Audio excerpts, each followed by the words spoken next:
குபாரசி champions league ஹிஸ்ட்ரியிலே 17 வயசு பையன் round of 16ல் starting 11ல் debut ஆகிறது இதுதான் ஃபஸ்ட் டைம். அது மட்டும் இல்லாமல் குவார்ட்டர் ஃபைனல்ஸ்லேயும் அவர் ஸ்டார்டிங் 11ல் வந்து இருந்தார். அவர் அந்தளவுக்கு குவாலிட்டியாவோட இருக்கார் அப்படின்னு கேட்டிங்கன்னா அவர் ரொம்ப குவாலிட்டியாக இருக்கார். அதுக்கு ஒரு எக்ஸாம்பிள்ஸ் வரேன். இப்போ டாப் கிளாஸ் ஃபார்வர்டு யாராருன்னு பார்த்தீங்கன்னா எம்பாப்பே, டெம்ப்ளே வந்து சொல்லுவேன். அந்த பிளேயரே அவரை ட்ரிபிள் பண்ணுறதுக்கு ரொம்பவே வந்து ஸ்ட்ரகிள் வந்து ஆகுறாங்க. இவர் கண்டிப்பாக ஃப்யூச்சரில் நான் சொல்கிறேன் ஒரு ராமஸ், பியால் மாதிரி ஒரு பெரிய டிஃபெண்டராக ஸ்பெயினுக்காக வந்து விளையாடுவார். 8 months ago தான் பார்த்தீங்கன்னா லிமைன் யாமல்ங்கிற ஒரு பிளேயரை பார்சிலோனாவில் வந்து டெபியூ பண்ணாங்க.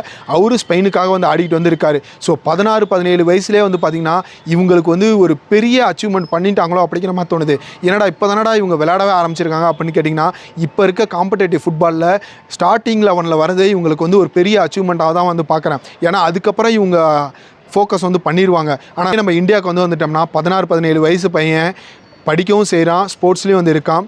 ஸோ ரெண்டுமே இங்கே ஃபோக்கஸ் பண்ண வேண்டிய அத்தியாவசியம்.